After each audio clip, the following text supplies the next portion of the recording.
ഏതു ഗർത്തത്തിൽ മൂടിയൊളിപ്പിച്ചാലും സത്യം പുറത്തുവരും. അതാണ് ദ പവർ ഓഫ് ട്രൂത്ത്. 6 വർഷത്തോളം മൂടിയൊളിപ്പിച്ച സത്യമാണ് ഒടുവിൽ 2025 ഏപ്രിലിൽ പുറം ലോകമറിഞ്ഞത്. കോഴിക്കോട് നിന്ന് കാണാതായ 29കാരൻ. സാധാരണ മിസ്സിംഗ് കേസുകളിലേതുപോലെ തുമ്പില്ലാതെ അവസാനിക്കാനുള്ള വിധിയായിരുന്നില്ല പക്ഷേ ഈ കേസിന്.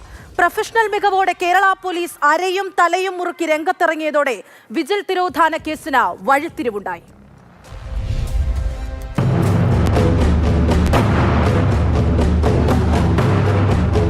വെസ്റ്റ് ഹിൽ സ്വദേശി വിജിലിന്റെ തിരോധാനവും പിന്നീട് ഇങ്ങോട്ട് മികവുറ്റ അന്വേഷണത്തിലൂടെ എലത്തൂർ പോലീസ് ഉണ്ടാക്കിയ വഴിത്തിരിവുകളും 6.5 വർഷങ്ങൾക്കിപ്പുറം സരോവരത്തെ ചതുപ്പിൽ നിന്ന് പോലീസ് കുഴിച്ചെടുത്ത നിർണായക തെളിവുകൾ.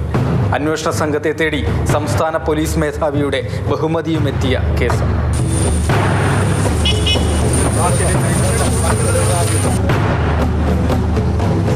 ചതുപ്പിൽ ദിവസങ്ങളുടെ പരിശ്രമങ്ങൾക്കൊടുവിൽ കുഴിച്ചെടുത്ത അസ്ഥിഭാഗങ്ങൾ വിജിലിൻ്റേത് തന്നെയെന്ന് DNA പരിശോധനയിൽ ഉറപ്പിച്ചതോടെയാണ് പോലീസ് തുടർ നടപടികൾ വേഗത്തിലാക്കുന്നത്. വിജിലിൻ്റെ സുഹൃത്തുക്കളായ നിഖിൽ, രഞ്ജിത്ത്, ദീപേഷ് എന്നിവരെ പ്രതികളാക്കിയാണ് കുറ്റപത്രം സമർപ്പിക്കുന്നത്. പ്രതികൾക്കെതിരെ ചുമത്തിയത് നരഹത്യ, തെളിവ് നശിപ്പിക്കൽ ഉൾപ്പെടെയുള്ള വകുപ്പുകൾ. സരോവരത്ത് വെച്ച് പ്രതികൾക്കൊപ്പം മയക്കുമരുന്ന് ഉപയോഗിക്കുന്നതിനിടെ വിജിൽ മരിച്ചുവെന്നാണ് പോലീസ് കണ്ടെത്തൽ. പ്രതികളിൽ ഒരാൾ വിജിലിൻ്റെ കയ്യിൽ ബ്രൗൺ ഷുഗർ കുത്തിവെക്കുകയായിരുന്നു. പിന്നീട് സത്യം പുറത്തറിയാതിരിക്കാനാണ് വിജിലിനെ ചതുപ്പിൽ ചവിട്ടിത്താഴ്ത്തിയതെന്നാണ് പ്രതികൾ പോലീസിനോട് സമ്മതിച്ചത്.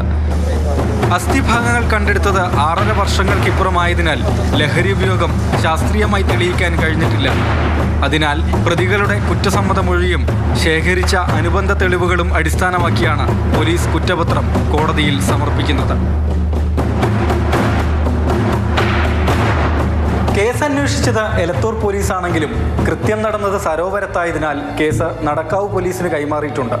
സിറ്റി പോലീസ് കമ്മീഷണറുടെ അനുമതി ലഭിച്ചാൽ കുറ്റപത്രം എലത്തൂർ പോലീസ് തന്നെ സമർപ്പിക്കും. 2019 മാർച്ച് 24-നാണ് ഉടൻ തിരിച്ചെത്താമെന്ന് അമ്മയോട് പറഞ്ഞ് വിജിൽ വീട്ടിൽ നിന്നിറങ്ങിയത്. സുഹൃത്തിൻ്റെ ഫോൺ കോൾ ലഭിച്ചതാണ് വീട്ടിൽ നിന്ന് പോകാൻ കാരണം. പിന്നീട് ലഹരി ഉപയോഗത്തിനിടെ മരിച്ച വിജിലിനെ കുഴിച്ചുമൂടുകയായിരുന്നു. സത്യം മൂടിവെക്കാൻ പ്രതികൾ നടത്തിയത് വൻ ആസൂത്രണം. വിജിലിനെ ചതുപ്പിലൂടെ വലിച്ചിഴച്ച് ചവിട്ടിത്താഴ്ത്തി പൊങ്ങി വരാതിരിക്കാൻ ശരീരത്തിൽ കല്ലുകൾ കെട്ടി. തൊട്ടടുത്തു തന്നെയായി ഒരു വീട് പൊളിച്ചതിൻ്റെ അവശിഷ്ടങ്ങൾ കൂട്ടിയിട്ടിരുന്നു. ഇവിടെ നിന്നാണ് കല്ലുകൾ എടുത്തത്. വിജിൽ നാടുവിട്ടെന്ന് വരുത്തി തീർക്കൽ അടുത്തത്. അതിനായി വിജിലിൻ്റെ ബൈക്ക് കല്ലായി റെയിൽവേ സ്റ്റേഷൻ പരിസരത്ത് കൊണ്ടിട്ടു. പ്രതികൾ ഒന്നും സംഭവിച്ചിട്ടില്ലെന്ന മട്ടിൽ സാധാരണ ജീവിതത്തിലേക്ക് കടന്നു. വിജിലിൻ്റെ രക്ഷിതാക്കൾ പോലീസിൽ പരാതി നൽകിയതറിഞ്ഞ് പ്രതികൾ വീട്ടിലെത്തി കുടുംബത്തെ ആശ്വസിപ്പിക്കുക പോലും ചെയ്തിരുന്നു.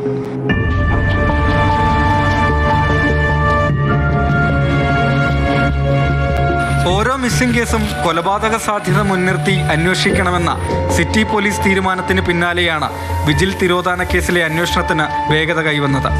സംശയങ്ങളുടെ അടിസ്ഥാനത്തിൽ വീണ്ടും വീണ്ടും ചോദ്യം ചെയ്യൽ. അങ്ങനെയാണ് പ്രതികൾ ഒളിപ്പിച്ചു വെച്ച സത്യങ്ങൾ ഓരോന്നും പോലീസ് കണ്ടെത്തിയത്.